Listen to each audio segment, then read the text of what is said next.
a 24-year-old New York anarchist brought into court to face a federal grand jury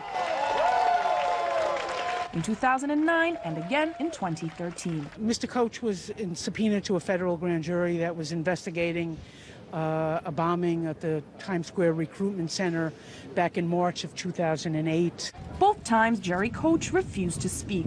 Based on an assertion of his constitutional rights and his belief that the grand jury was an illegal infringement upon the exercise of his First Amendment rights, among others, to free association and freedom of speech, chose not to testify before the grand jury. His resistance met with support from the radical political community. Thank you.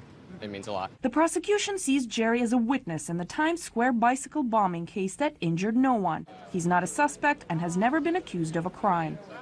The NYPD has not yet identified the bomber or named suspects. He didn't know anything in 2009. There's absolutely no reason to believe that 4 years later, all of a sudden you have a better memory of something that happened 5 years ago.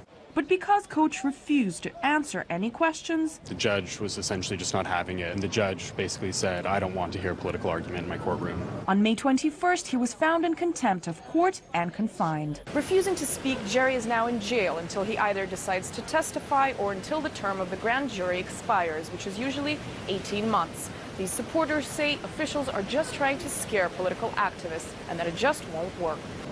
The activist's longtime partner, his friends, and his supporters believe officials are trying to coerce him into snitching on New York's radical political community. The government is trying to get Jerry to name names. There really are echoes of, the Red Scare and the Green Scare, and it's really terrible. I think it's a really disgusting misuse of the law. It's about a very well-connected, very intelligent, very active person who's doing a lot of political good against the state.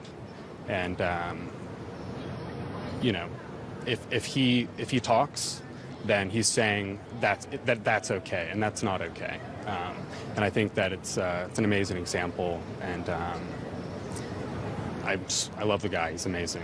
He's a great guy. Because Koch's position is a matter of principle, it is unlikely that he will agree to testify in the months to come. Now faced with a long battle ahead in the name of a fight against a system he believes to be flawed from behind bars. Anastasia Churkina, RT, New York.